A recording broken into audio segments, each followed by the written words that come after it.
Irmãos, graça e paz. Nós vamos ler na palavra do Senhor, na carta aos Efésios. Então, terceira leitura hoje na carta aos Efésios. Nós vamos ler no capítulo 5, de 15 a 21. Carta que o apóstolo Paulo escreveu aos Efésios, capítulo 5, do versículo 15 ao versículo 21. Peço que você acompanhe com bastante atenção a leitura destes poucos versículos da palavra de Deus. Efésios 5, de 15 a 21, diz assim a palavra de Deus: Portanto, vede prudentemente como andais, não como nécios, e sim como sábios, remindo o tempo, porque os dias são maus. Por esta razão, não vos torneis insensatos, mas procurai compreender qual a vontade do Senhor. E não vos embriagueis com vinho, no qual há dissolução, mas enchei-vos do Espírito, falando entre vós com salmos, entoando e louvando de coração ao Senhor com hinos e cânticos espirituais, dando sempre graças por tudo a nosso Deus e Pai, em nome de nosso Senhor Jesus Cristo, sujeitando-vos uns aos outros no temor de Cristo. Meus queridos, não é novidade para ninguém que vivemos dias difíceis. Eu tinha 8 anos de idade quando o meu avô paterno faleceu. Ele faleceu em 1979, no dia 14 de dezembro. E quando meu avô paterno faleceu, ele já havia deixado um grande legado. Tanto é que ele era servo de Deus, homem presbiteriano, muito simples, gostava de andar de chinelo, assim como meu pai também aprendeu a gostar de andar de chinelo. E o meu pai seguiu os caminhos do meu avô, ou seja, do pai dele. Os meus pais ensinaram a mim, os meus irmãos, nos criaram nos caminhos de Deus. E naquela época, quando eu tinha 8 anos, a vida já era difícil, só que a gente era criança. A gente não fazia ideia. Irmãos, a vida é difícil para crianças também. Só que crianças, elas não têm a mesma consciência que nós temos. Como é que dizem por aí, criança não se preocupa tanto quanto nós porque não tem boleto para pagar. Mas a criança tem problema também, a criança tem preocupação. Dia desse eu falei de uma criança muito próxima de mim, que estava triste, muito triste. Eu perguntei: o que aconteceu? Você está triste por quê? Algum problema? Sim. Qual é o seu problema? É que eu não sei do que eu vou brincar. Irmãos, vivemos dias difíceis. Cada ano que passa, cada dia que passa, cada minuto que passa, a vida fica mais difícil. Se porventura alguém não perceber isso, eu digo: pastor, a vida está boa demais, tem alguma coisa errada com a sua espiritualidade, com o seu conhecimento bíblico. Obviamente que os dias não são igualmente difíceis para todos. Os dias são difíceis, mas não são igualmente difíceis para todas as pessoas. Para o cristão, por exemplo, os dias são mais difíceis quando se trata de aspectos espirituais e morais. Hoje, está se encerrando aqui em São Paulo, oficialmente o Carnaval. Como nós falamos no ano passado, como se não bastasse o Carnaval, de uns anos para cá tem pré-Carnaval e depois tem um pós-Carnaval. E, irmãos, para nós que nos preocupamos com a vida espiritual e com a vida moral, esse tempo é mais difícil ainda. Como é difícil para os crentes, para os cristãos, para aqueles que amam a Deus e a palavra do Senhor, viver numa situação desta. Meus irmãos, Paulo escreve aos Efésios, lembrando que a vida cristã não é vivida em um ambiente neutro. Ele diz: os dias são maus. Isso significa que o tempo presente está marcado por tentações, perigos e oportunidades desperdiçadas. Assim, O apóstolo chama os crentes a uma vida diferente, marcada pela luz de Cristo.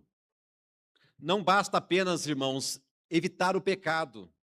É preciso viver de forma positiva, aproveitando cada oportunidade para glorificar a Deus.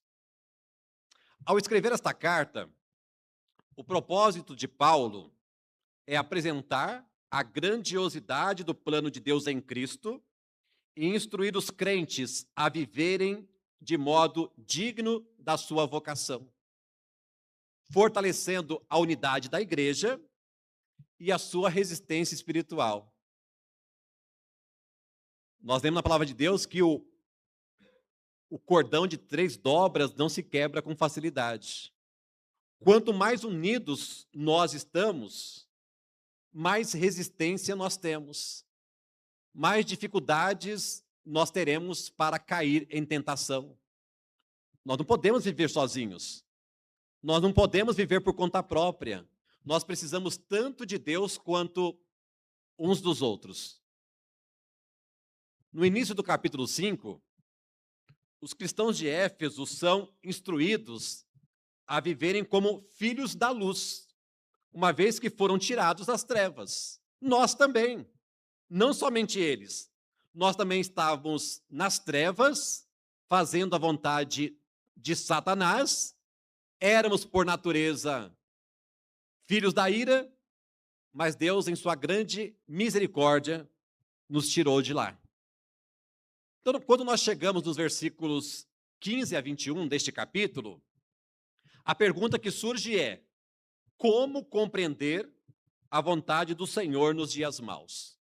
Já que não há discussão que vivemos dias difíceis e amanhã vai ser mais difícil do que hoje, quando a gente fala isso, irmãos, de repente alguém amanhã pode receber uma grande notícia e falar: puxa, mas o pastor ontem, quando a gente fala isso, a gente está falando no geral.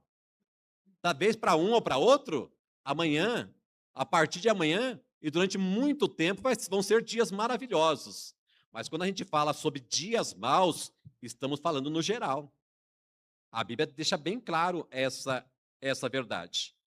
Então a pergunta que surge é essa: como compreender a vontade do Senhor nos dias maus? É isso que a gente vai responder essa noite. É essa pergunta que está sendo respondida aqui, mas talvez não esteja tão clara para todo mundo, então é necessário nós lermos o texto, nós fazermos uma breve introdução e nós observarmos, e nós respondermos com base no texto que a gente acabou de ler, essa pergunta: como compreender a vontade de Deus nos dias maus? Então, irmãos, este texto vai nos fornecer 3 respostas claras sobre essa pergunta. A pergunta é: como compreender a vontade de Deus nos dias maus? Então, em primeiro lugar, é andando com sabedoria. Andando com sabedoria. Se você quer compreender a vontade de Deus nesses dias difíceis que nós estamos vivendo, e cada dia vai ficar mais difícil para quem quer fazer a vontade do Senhor, para quem quer glorificar o nome de Deus, a primeira resposta é essa: você vai compreender a vontade de Deus nos dias maus, andando com sabedoria. Versículos 15 a 17, nós lemos assim na palavra do Senhor. 15 a 17. Portanto, vede prudentemente como andais, não como nécios, e sim como sábios, remindo o tempo, porque os dias são maus. Por esta razão, não vos torneis insensatos, mas procurai compreender qual a vontade do Senhor. Irmãos, andar. Quando a gente fala que os nossos filhos estão aprendendo a andar, nós estamos ali querendo dizer que ele está aprendendo a sair do lugar, que ele está aprendendo a se locomover. O andar aqui não tem esse sentido. O andar aqui é um estilo de vida. E como é que nós sabemos de como uma pessoa anda? É observando a vida dela. Não é apenas um dia, 2 dias, 3 dias. É durante vários dias, vários meses, vários anos. Tá? Tanto é que há um ditado que diz: diga-me com quem andas, que direi quem és. Isso só pode ser dito quando a pessoa tem uma intimidade muito grande com alguém. Então, esse andar, que começou mudando passos mesmo, pode acabar se tornando um estilo de vida. E é essa ideia que está aqui. Quando o texto fala, portanto, vede prudentemente como andais, o andar aqui é um estilo de vida. O insensato vive sem direção, desperdiçando o seu tempo. Ele acha que ele está fazendo a melhor coisa da vida, mas ele está acabando com a sua vida, que na verdade não é a vida dele. Um dia ele terá que devolver essa vida ao verdadeiro autor, ao verdadeiro dono, mas ele acha. Ele olha, ele vive, ele anda de maneira insensata, está desperdiçando o seu tempo, que é precioso e que não retorna, mas acha que está vivendo como todos deveriam viver. O sábio, porém, que é o oposto do insensato, entende a vontade do Senhor, e o que ele faz com o tempo? Ele redime, ele salva o tempo, ele aproveita o tempo da melhor maneira que ele pode, remindo o tempo, porque os dias são maus. Então você, nem eu, ninguém tem o direito de viver a vida do jeito que acha melhor. Deus não nos criou e disse, olha Samuel, olha Maurício, olha Estela, olha Fernanda, eu te criei, eu te amo, e porque eu te amo, eu quero deixar bem claro que você pode fazer o que você quiser, você é livre para fazer o que você quiser. Não é isso, irmãos. Deus nos criou para Ele. Deus não nos criou para nós mesmos. Deus nos criou para Ele. Então, se Ele nos criou para Ele, nós temos que ver da forma que Ele quer que nós andemos, que nós vivamos. A sabedoria exigida aqui não é apenas intelectual, mas principalmente sabedoria espiritual. Saber aplicar a vontade de Deus nas circunstâncias da vida. Às vezes a gente não sabe, fala, Deus, o que eu faço agora? O que eu faço neste momento complicado da minha vida? E quanto mais sábio você é, consequentemente menos insensato você é. E também, melhor você vai compreender a vontade de Deus. E uma vez que você compreende a vontade de Deus, você vai demonstrar que você, de fato, é uma pessoa sábia, aplicando a vontade de Deus nas diversas circunstâncias da sua vida. Não é igualmente fácil, não é tranquilo. Tem hora que você vai e fala, Deus, eu não sei o que fazer. Aliás, irmãos, quantos servos de Deus falaram isso? O profeta Jeremias, que a gente ouviu dia desses aqui na igreja. Senhor, eu não passo de uma criança. Eu não passo de uma criança. Moisés, Senhor, manda qualquer outro falar com o faraó, menos eu. Muitas vezes.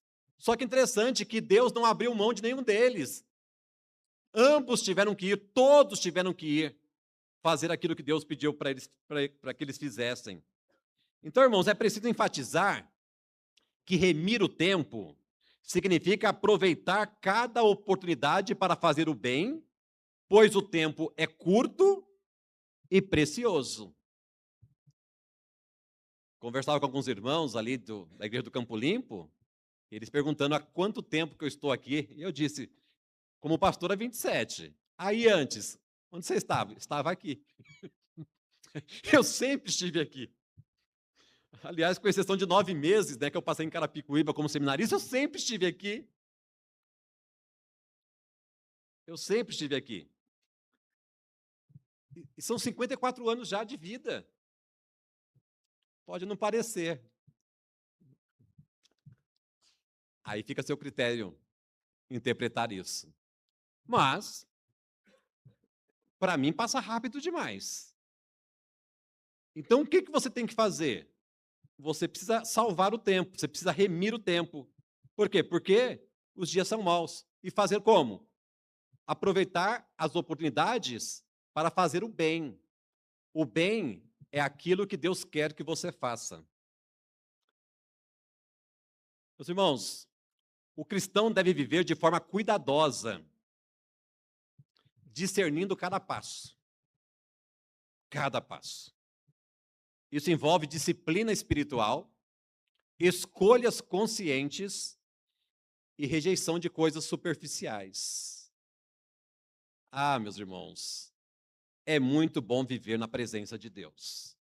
É muito bom você viver com a consciência tranquila de que você está fazendo a vontade de Deus e que se porventura amanhã Deus te chamar, ou hoje mesmo, ou neste exato momento, você vai estar para sempre com Cristo.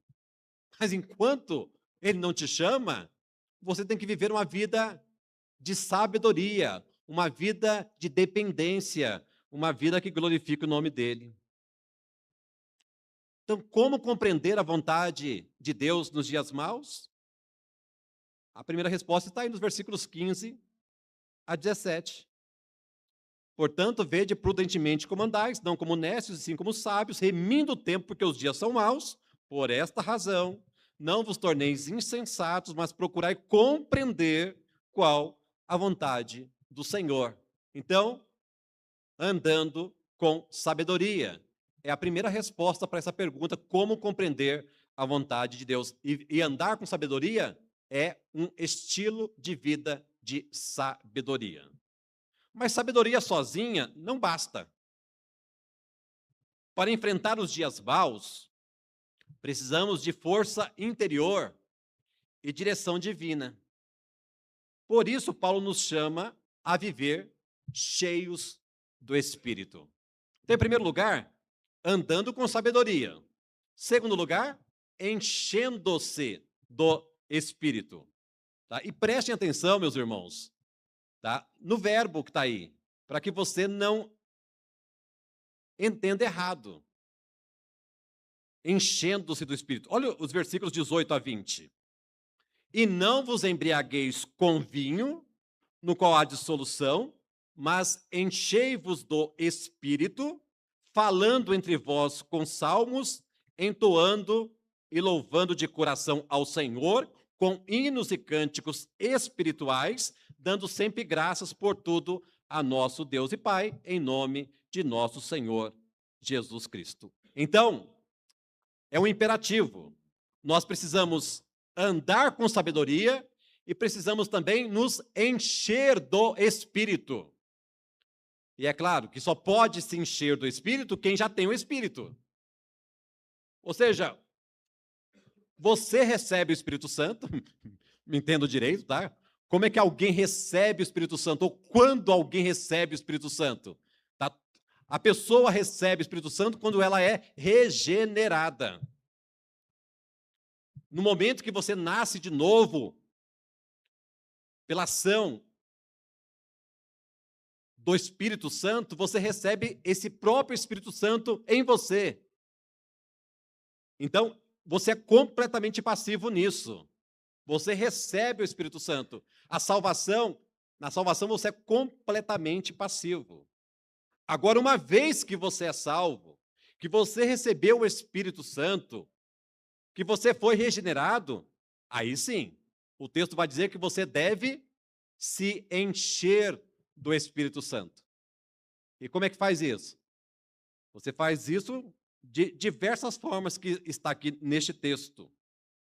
Então, Paulo contrasta a embriaguez com a plenitude do Espírito. Ele diz o seguinte, olha, e não vos embriagueis com vinho no qual há dissolução, mas enchei-vos do Espírito. Enchei-vos do Espírito.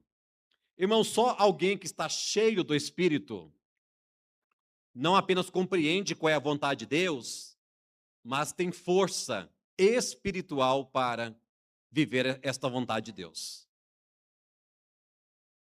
Nosso irmão, presbítero Leandro, na sua oração, ele pediu saúde física para o pregador, mas principalmente saúde espiritual. Saúde física é importante. Saúde emocional ou mental também é importante. Ah, mas nada se compara com saúde espiritual. Com saúde espiritual. Na língua original, meus irmãos, ser cheio é um processo contínuo. Não é um evento único. Não é você se encher hoje e fala, opa, estou cheio pelo resto da vida. Não. No grego, que é a língua original aqui do Novo Testamento, ser cheio é um processo contínuo, não um evento único.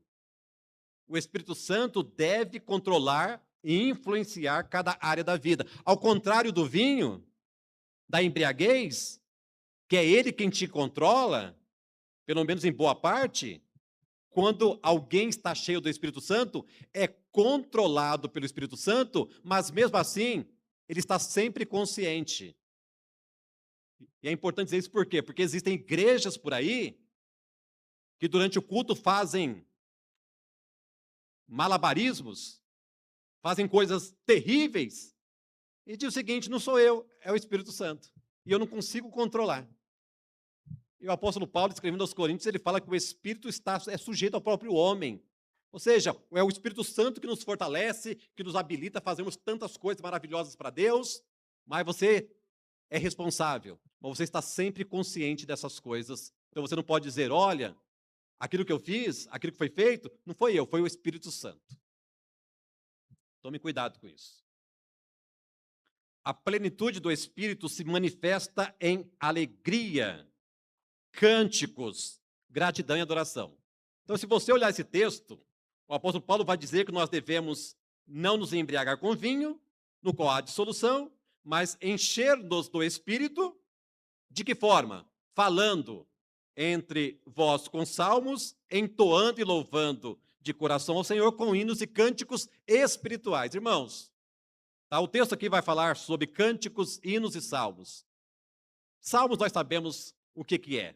Tá? Letras bíblicas literalmente bíblicas, vamos dizer isso. Agora, os hinos e os cânticos também têm que ser bíblicos. A letra tem que ter princípios bíblicos. Talvez não literalmente como os salmos são, cantar salmos é cantar o texto bíblico literalmente. Agora, cânticos e hinos também tem que ser baseado na palavra de Deus. Tá? Nada de auê. Coisas terríveis que acontecem por aí em nome de Deus, para poder encher a igreja, para poder aumentar o número de seguidores, que não tem base bíblica nenhuma.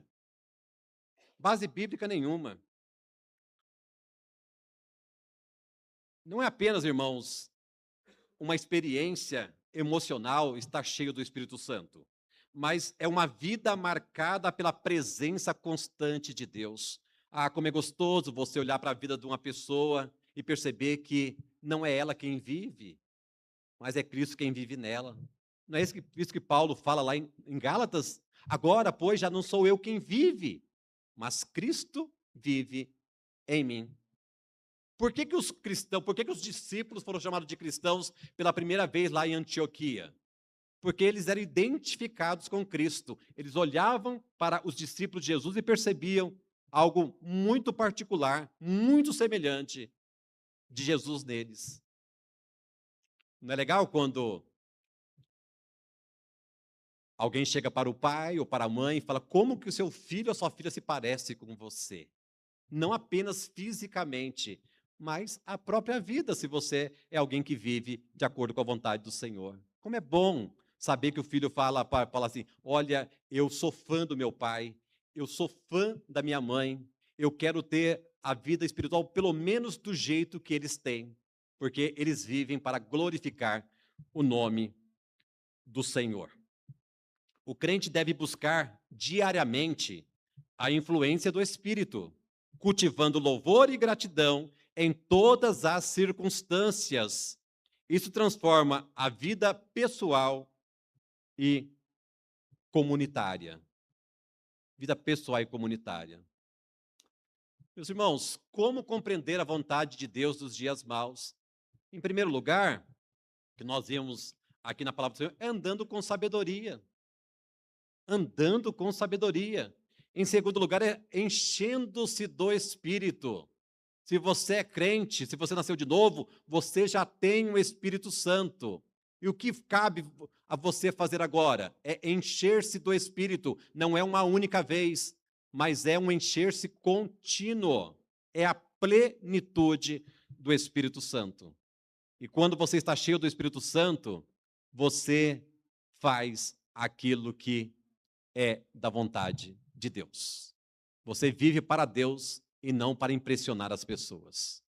É para glorificar o nome do Senhor. Terceiro e último lugar, como compreender a vontade de Deus nos dias maus?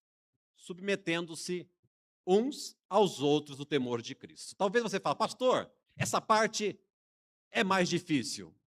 Irmãos, essa parte é mais difícil, depende. Se você estiver cheio do Espírito Santo, aí não é difícil. É por isso que tem que seguir essa ordem. Andar com sabedoria, encher-se continuamente do Espírito Santo e qual é a consequência?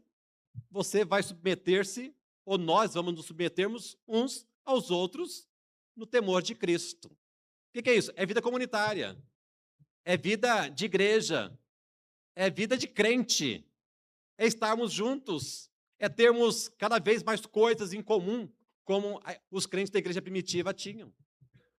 É nós nos preocuparmos cada vez mais com o nosso irmão, é nós queremos não só sermos abençoados por eles, mas queremos abençoá-lo também. Tá? Eu preciso ser abençoado por vocês. O Thales, que é outro pregador aqui da igreja, ele precisa ser abençoado por vocês. Não só nós abençoarmos vocês, nós queremos e precisamos ser abençoados por vocês. E como é que vai acontecer isso? Nós precisamos nos submetermos uns aos outros no temor de Cristo, versículo 21. Sujeitando-vos uns aos outros no temor de Cristo. A submissão não é sinal de inferioridade. Não é. Mas de humildade e respeito. William Hendrickson, um famoso comentarista bíblico, observa que essa submissão é fruto da vida cheia do Espírito e se aplica a todos os relacionamentos cristãos. Então, de repente, você fala, pastor, estou com dificuldade de me relacionar com as pessoas da igreja. O que está acontecendo, pastor? A resposta está aqui. Não estou dizendo que você não é crente. Não estou dizendo que você não tem o Espírito Santo. Mas você precisa se encher do Espírito Santo. Se você se encher do Espírito Santo continuamente, você vai ter menos dificuldade de se relacionar bem com os seus irmãos da igreja. Aí você vai querer vir mais à igreja. Aí você vai até dizer, pastor, não dá para ter culto todos os dias da semana? Não, porque não precisa. Porque a sua vida não é só aqui dentro. A nossa vida é principalmente lá fora. Se você depender para continuar bem, estar aqui dentro todos os dias, segunda a segunda, para estar bem, tem alguma coisa errada também.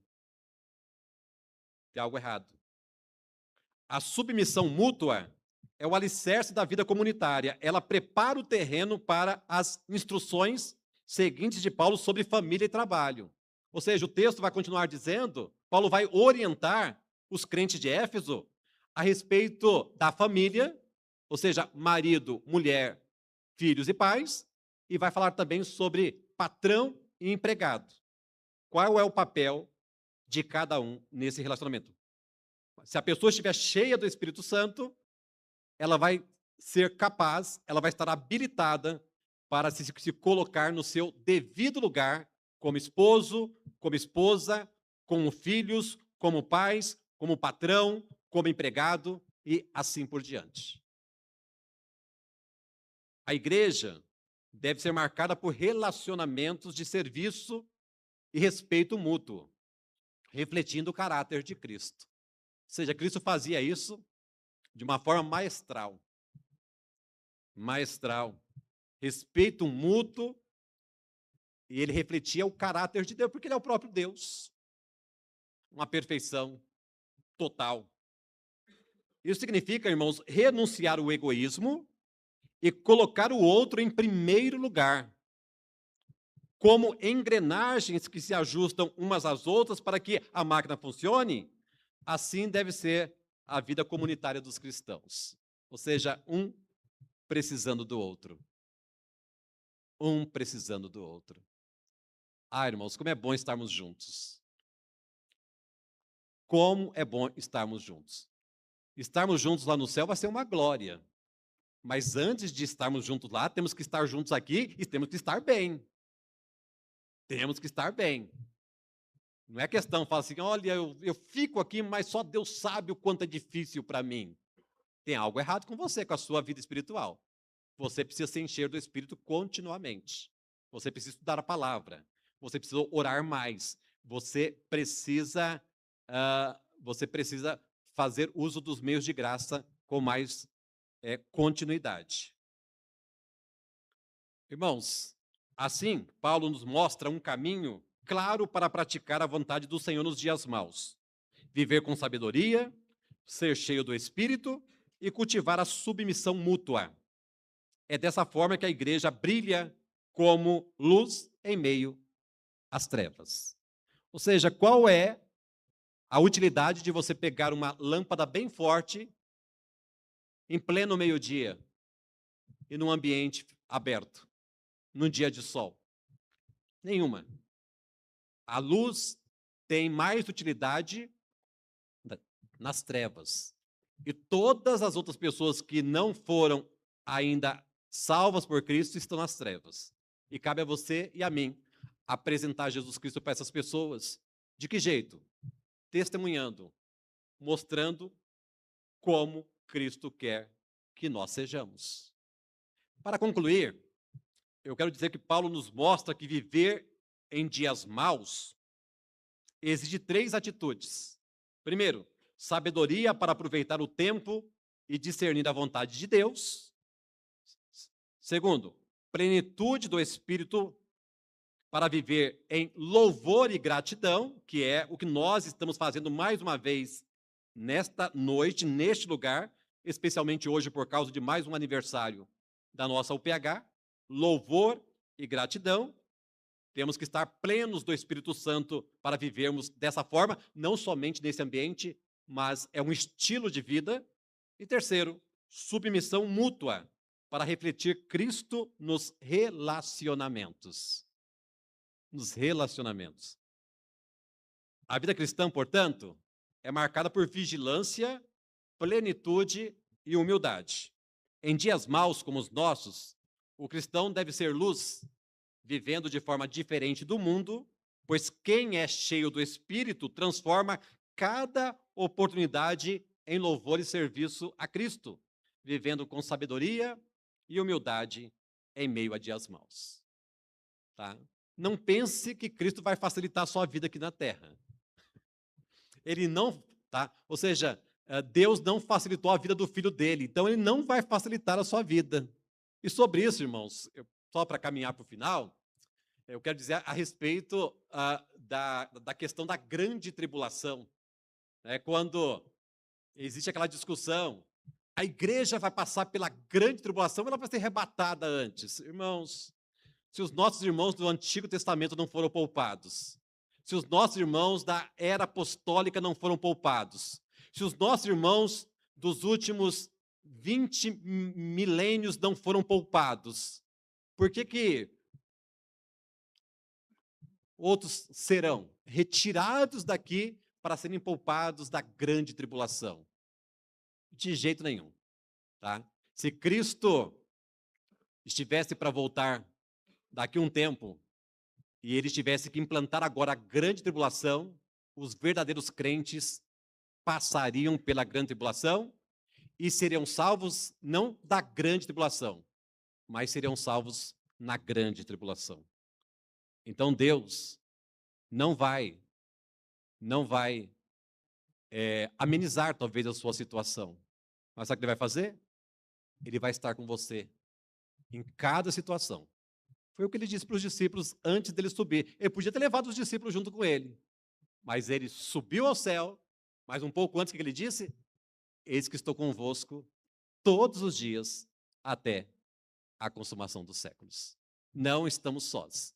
Cristo está conosco, está nos fortalecendo, está nos capacitando a viver com sabedoria, com humildade, e isso para a honra e para a glória dele. Que Deus te abençoe.